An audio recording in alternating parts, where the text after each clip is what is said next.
Hello guys, I am Nikki और आप देख रहे हैं अपना YouTube channel I Q students point.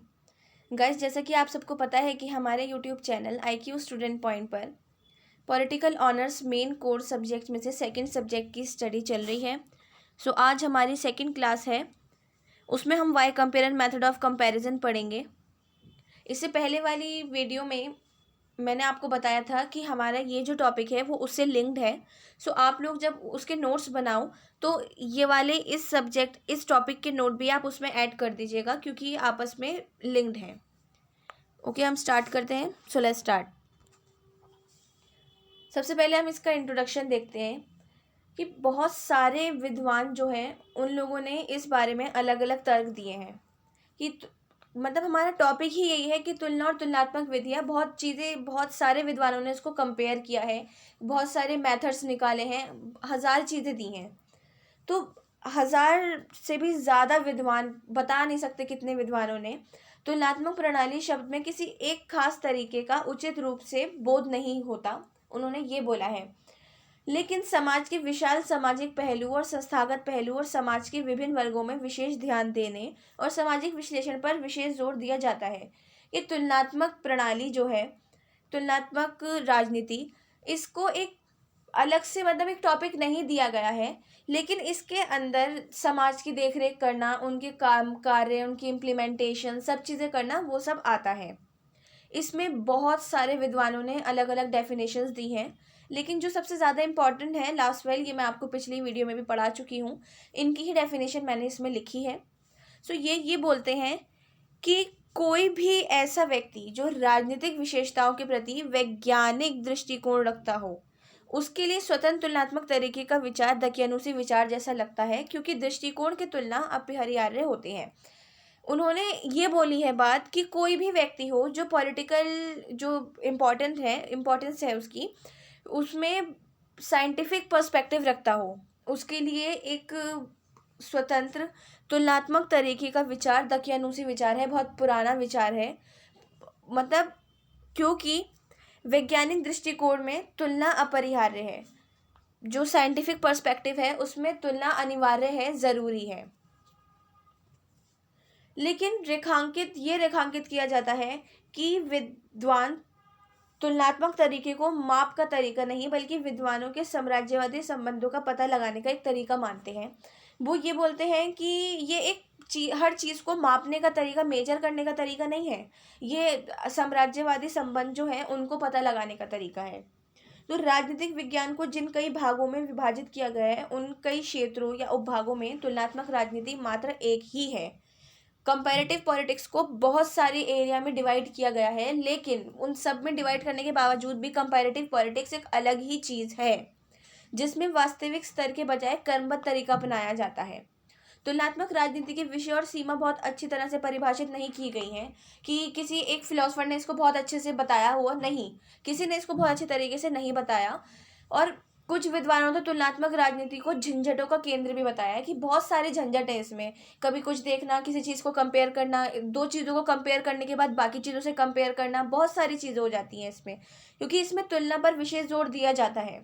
जाहिर है कंपेयर पे कंपेरेटिव पॉलिटिक्स है, पॉलिटिकल को किसी देश से, उसके राज्य से, उसकी छोटी छोटी चीज़ों से कंपेयर करना बहुत मुश्किल हो जाता है। तो सेकेंड वर्ल्ड वॉर के जब अवधि से अपेक्षाकृत एक नया क्षेत्र बना तुलनात्मक सरकार का, जब सेकेंड वर्ल्ड वॉर ख़त्म हुई थी, आप लोगों को पता होगा सेकेंड वर्ल्ड वॉर 1945 में ख़त्म हुई थी। सो उसके बाद कंपैरेटिव पॉलिटिक्स को एक विशेष क्षेत्र मिल पाया, सब देशों में अलग अलग पॉलिटिक्स को कंपेयर किया जाने लगा था। इस क्षेत्र को परिभाषित करना दुष्कर कार्य है, मतलब बहुत ज़्यादा दिमाग की मतलब बर्बादी है एक तरीके से कि यार ये इसको कैसे हम साफ करें, इसको कैसे बताएं कि हाँ ये देश से ज़्यादा हम अच्छे हैं, हमसे ज़्यादा वो अच्छे हैं, कोई नहीं बता सकता, क्योंकि इसमें अनेक परिवर्तन हुए, बहुत सारे चेंजेस हुए। और 80 के दशक में, 1980 के दशक तक ये एक ऐसी ऊंचाई तक पहुंच चुका था जहां से आगे नहीं बढ़ सका। लेकिन अभी के वर्षों में तुलनात्मक लोक नीति जैसे नए क्षेत्र उभरे और उसमें काफ़ी सारे लोग जो हैं, काफ़ी सारे फिलोसफर्स, मैंने बताया था आपको पिछली वीडियो में कि बहुत सारे लोग इसमें इंटरेस्ट लेने लगे थे। सो उन सब ने इसमें इंटरेस्ट लिया और इसको आगे बढ़ाया। सो ये था हमारा इंट्रोडक्शन। अब जैसा कि मैंने आपको अभी शुरू में बताया कि इससे पहले वाला टॉपिक प्रकृति और क्षेत्र वाला, जिस फर्स्ट क्लास में जो मैंने आपको पढ़ाया है, वो इससे लिंक्ड है। सो उसके कुछ चीज़ें हम इस आंसर में डाल सकते हैं, जस्ट लाइक तुलनात्मक राजनीति क्या है, या फिर उस चीज़ का जो मैंने आपको पढ़ाया है उसका इंट्रो भी आप इसमें डाल सकते हैं। सो इसलिए मैंने आपको बोला है कि जब आप नोट्स बनाओ ना, तो ये आप कंबाइन करके बनाना, कोई ऐसी प्रॉब्लम वाली बात नहीं है, क्योंकि इसका क्वेश्चन हमेशा कंबाइन ही आता है, अलग नहीं आता। सो हम एक बार और देख लेते हैं कि तुलनात्मक राजनीति क्या है। कि मेहलर ने बोला था कि तुलनात्मक राजनीति में राजनीति का तुलनात्मक अध्ययन शामिल है, कि कंपैरेटिव पॉलिटिक्स में पॉलिटिकल का कंपेयर जो स्टडी है वो शामिल है, जिसमें शामिल है पॉलिटिकल फिनोमा, उसके प्रकरण, उसकी व्यवहार, बिहेवियर, उसके आइडियाज़ और उन सब के बीच में समानताएं खोजने की कोशिश, प्रयास। एमजे स्मिथ बोलते हैं कि तुलनात्मक राजनीति राजनीतिक संगठनों के प्रकार, उनके फायदे, संबंध, विभिन्नता और परिवर्तनों का एक तरीका है। कि कंपैरेटिव पॉलिटिक्स, कंपैरेटिव जो पॉलिटिक्स है वो पॉलिटिकल ग्रुप्स की, उनके टाइप्स, उनके आकार प्रकार जो हैं, उनके बेनिफिट्स, उनमें चेंजेस, उन सबको देखने का एक अध्ययन है। और जॉन ब्लॉन्डेल के अनुसार तुलनात्मक राजनीति समकालीन विश्व में राष्ट्रीय सरकार के प्रतिरूप का एक अध्ययन है। वो साफ साफ बोलते हैं कि कंपैरेटिव पॉलिटिक्स कंटेम्प्रेरी वर्ल्ड, इस वर्ल्ड में एक नेशनल गवर्नमेंट के प्रतिरूपों का अध्ययन है। तो अब हम देखते हैं तुलनात्मक अध्ययन से जुड़ी कठिनाइयाँ, उनसे connected to difficulties of comparative studies, जो प्रॉब्लम्स हैं, कठिनाइयाँ हैं, वो सब। देखो, तुलनात्मक राजनीति का जो विचार क्षेत्र है ना, बहुत ज़्यादा विस्तृत है और इसका अध्ययन विषय जटिल हो गए हैं। मैंने आपको पिछली वीडियो में बताया था कि अरस्तु 2500 वर्ष पहले सबसे पहले तुलनावादी थे। उन्होंने ही सबसे पहले कंपैरेटिव पॉलिटिक्स की खोज की थी, यही मान सकते हैं, क्योंकि 2500 वर्ष पहले सबसे पहले वही निकले, तो जाहिर है उन्होंने ही खोज की होगी। उसके बाद बहुत सारे आए, ग्रीक से प्लेटो आए और सिसरो आए, मैकियावेली, जीन बॉर्डन, बहुत सारे, हरमन, बहुत सारे फिलोसफर्स आए। तो जैसे जैसे उन्होंने कंपैरेटिव पॉलिटिक्स को आगे बढ़ाया, उस वजह से उनमें काफ़ी सारी प्रॉब्लम्स भी आने लगी। जाहिर है एक चीज़ बढ़ेगी तो उसमें काफ़ी सारी प्रॉब्लम्स भी आएंगी, लेकिन उन लोगों ने उसका सामना किया, उसको आगे बढ़ाते रहे। साथ ही जो राजनीतिक संरचना में असंख्यक विधि हैं, उनके अध्ययन में भी बहुत सारी प्रॉब्लम्स आने लगी थी। जो पॉलिटिकल स्ट्रक्चर्स बने थे उन सब पे भी बहुत सारी प्रॉब्लम्स आने लगी थी। सबसे पहले तो हम ये देख लेते हैं कि जो आधुनिक युग है उसकी राजनीतिक व्यवस्था और संस्थागत परंपरागत संस्थाओं से अधिक पेचीदा और जटिल हो गई हैं। जो इस समय पॉलिटिकल सिस्टमेटिक राजनीतिक व्यवस्थाएं हैं, वो संस्थाएं परंपरागत जो ट्रेडिशनल इंस्टीट्यूट्स हैं उन सबसे बहुत ज़्यादा जटिल हो गई हैं।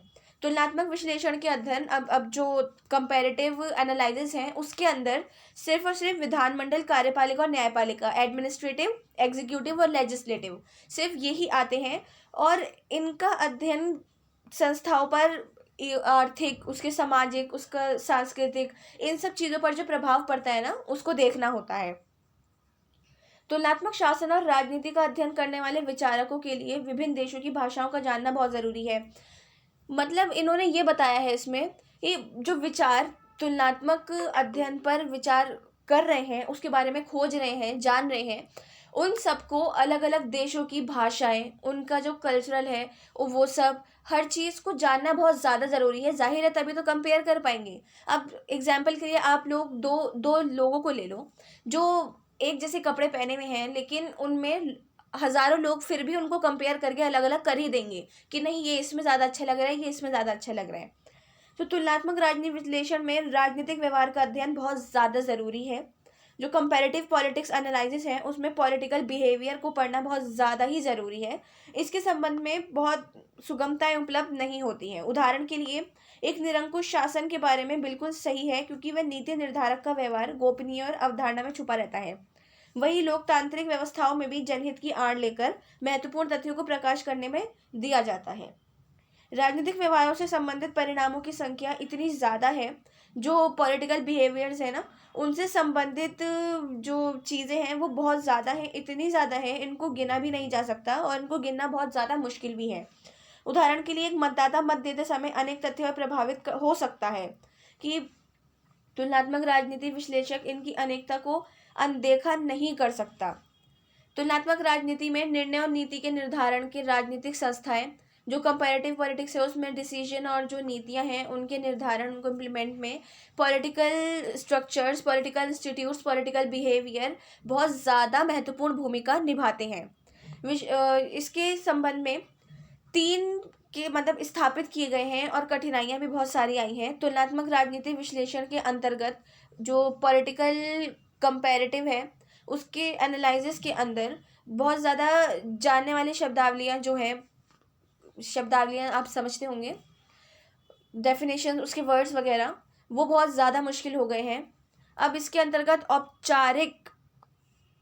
औपचारिकता से आगे बढ़कर जो वो है पॉलिटिकल सिस्टम्स हैं, स्ट्रक्चर्स हैं और इनपुट आउटपुट्स हैं, ये सब बहुत ज़्यादा ही अत्यधिक जटिल हो चुके हैं। इन सब के वर्ड्स को पढ़ना एक छात्र के लिए बहुत ज़्यादा मुश्किल हो गया है। इन्होंने मतलब एक इतना ज़्यादा वास्ट कर दिया, इतना बहुत कठिनाइयाँ आ गई इसमें कि इसमें बहुत सारे ऐसे वर्ड्स हो गए जिनको पढ़ना बहुत नामुमकिन का एक तरीका हो गया है कि भैया रट्टा लगा लो जी, कोई बात नहीं, अब ये याद होगा नहीं, ऐसा कर दिया है। सो अब हम देखते हैं present stage of comparative politics, तुलनात्मक राजनीति की वर्तमान अवस्था क्या है। दूसरे विश्व युद्ध की समाप्ति के बाद 1 शताब्दी तक विकासशील राजनीतिक व्यवस्था को तुलनात्मक राजनीति अध्ययन के सही अर्थों में सम्मिलित नहीं किया गया। इसका मतलब ये है कि जब सेकेंड वर्ल्ड वॉर ख़त्म हुआ था, जाहिर है इतनी तबाही हुई थी युद्ध में, अगर कोई युद्ध करता है, किसी पे बम फेंकता है तो उसको भी नुकसान होता है, ऐसी बात नहीं है उसको नुकसान नहीं होता। जब 2 तरफ लड़ाई होती है तो दोनों तरफ नुकसान भी बराबर होते हैं, चाहे जीते एक ही लेकिन नुकसान होते हैं।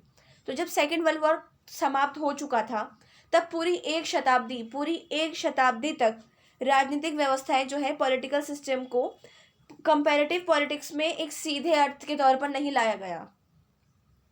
नवोदित राज्यों के संदर्भ में अध्ययन तुलनात्मक न होकर नवीन राजनीतिक व्यवस्थाओं के अंतर्गत आ गया था। इनमें कॉलेमन ने अफ्रीका के कुछ राज्यों के बारे में ऐसे ही अध्ययन किए। जॉर्ज मैकहीन ने दक्षिण एशिया और दक्षिण पूर्वी एशिया के राज्यों के बारे में ऐसे ही अध्ययन किए थे। बहुत सारे विकासशील जो राज्य थे, मैं आपको पहली वीडियो में बता चुकी हूँ कि कंपैरेटिव पॉलिटिक्स में राज्य देश को ही बोला जाता है, कभी भी कंपैरेटिव पॉलिटिक्स में राज्य नहीं लिखा वो देश नहीं लिखा जाता। मैंने आपके लिए यहाँ देश लिखा है ताकि मैं आप लोगों को ये बता सकूँ। सो विकासशील देश जो हैं इंडोनेशिया, घाना, नाइजीरिया, पाकिस्तान, इराक, ये सब और भी बहुत सारे थे लेकिन कुछ मोटे मोटे तौर पे मैंने आप लोगों को ये बता दिए, ज़रूरी नहीं है आप सारे ही लिखें। सो इनमें सैनिक क्रांति ने नई सरकार का तख्ता पलट दिया था। जो सोल्जर रिवॉल्यूशन हुई थी उन्होंने सरकार का तख्ता पलट दिया था और काफ़ी समय बाद ये देश भी अध्ययन का आकर्षण बन गया था। इसमें जॉन जॉनसन, SF फिनर, गी पॉकर ने इस प्रकार के सैनिक शासनों का विवेचन किया और इन्हें सामाजिक विकास की एक अध्ययन सामान्य प्रक्रिया के साथ जोड़ने का भी प्रयास किया था। जो इन विकासशील राज्यों की कुछ प्रवृत्तियां थीं, जैसे राष्ट्रवाद की उभरती शक्ति, शासक शक्ति की वैधता, उपव्यवस्थाओं का प्रभाव, सेना का आधिपत्य, विश्लेषण के लिए नवीन उसके क्षेत्र और आकर्षण केंद्र, ये सब चीज़ें बहुत एक क्षेत्र के रूप में बन गई थी सेकेंड वर्ल्ड वॉर के बाद। मतलब ये देखा जा रहा है कि बहुत सारा उसमें जो वर्तमान अवस्थाएं थी ना उसमें चेंजेस हो रहे थे कंपैरेटिव पॉलिटिक्स के। और विकासशील साम्यवादी प्रतिमान और साम्यवादी चिंतन विकासशील देशों पर बहुत ज़्यादा प्रभावी थे और तुलनात्मक राजनीति विश्लेषण की परिधि में सम्मिलित कर दिए गए थे। इस प्रकार ही विकासशील जो राज्य थे उनके उदय ने तुलनात्मक राजनीति में नए अध्ययन, नए दृष्टिकोण, नए आयाम उन सब का प्रचलन किया था। जो विकासशील राज्यों के उदय ने कंपैरेटिव पॉलिटिक्स में जो नया अध्ययन है, नई स्टडी, उसके नए पर्सपेक्टिव, नई चीज़ों को बहुत ज़्यादा प्रचलन कर दिया था। तुलनात्मक विश्लेषण में नई प्रविधियाँ प्रतिपादित हुई, मैंने आपको अभी ऊपर बताया। अब संपूर्ण विश्व की राजनीतिक व्यवस्था, राजनीतिक संरचना, राजनीतिक आचरणों की व्यापक और वृत्त परिवेशी तुलनाओं की जाने लगी थी कि कंपैरेटिव पॉलिटिक्स में उसके इंस्टीट्यूट और उन सबको अलग अलग रखा जा रहा था ना, तो अब उन सबको एक साथ लेकर चलाया गया। इससे तुलनात्मक राजनीति का विषय क्षेत्र बहुत ज़्यादा विस्तृत हो गया। जो पहले था वो उससे ज़्यादा और वास्ट होता गया। जाहिर है जब एक चीज़ पर इतने सारे फिलोसफर्स ने अपनी बातें लिखी, अपनी चीज़ें बताई, अपने पर्सपेक्टिव दिए, तो वो चीज़ बढ़ेगी ही, वो कम नहीं होगी। सो आज का टॉपिक हमारा यहीं ख़त्म होता है। और नेक्स्ट क्लास हमारे 22 अक्टूबर थर्सडे को होगी, उसमें हम यूरोसेंट्रिज्म युकेंद्रीकरण पढ़ेंगे। सो जैसे मैंने आपको बताया, मैं आपको अगेन ये बता देती हूँ कि इससे पहले वाली क्लास जो हमारी फर्स्ट क्लास हुई थी प्रकृति और क्षेत्र, और अब वाली क्लास, दोनों कंबाइन करके इसके नोट्स बनाइएगा, क्योंकि इनके क्वेश्चंस सेम एक साथ ही आते हैं, अलग नहीं आते हैं। सो आप लोग उसका इंट्रो इसमें, इसका इंट्रो उसमें भी डाल सकते हैं, कोई ऐसी प्रॉब्लम वाली बात नहीं है। ये मैंने आप लोगों की नॉलेज के लिए अलग अलग करके थोड़ा इसको पढ़ाया, क्योंकि हमारे सिलेबस में इसको 3 टॉपिक्स में डिवाइड किया गया है। सो आप लोग इसके नोट्स बना लीजिएगा, और आप लोगों को आज की क्लास से लेकर कोई डाउट हो या कोई भी सजेशन हो तो आप मुझे कमेंट बॉक्स में या हमारे टेलीग्राम चैनल पर भी बता सकते हैं। और पिछली क्लास के बारे में भी अगर आपको कुछ पूछना हो तो आप मुझसे कमेंट बॉक्स में पूछ सकते हैं। So thanks for the watching and best of luck all.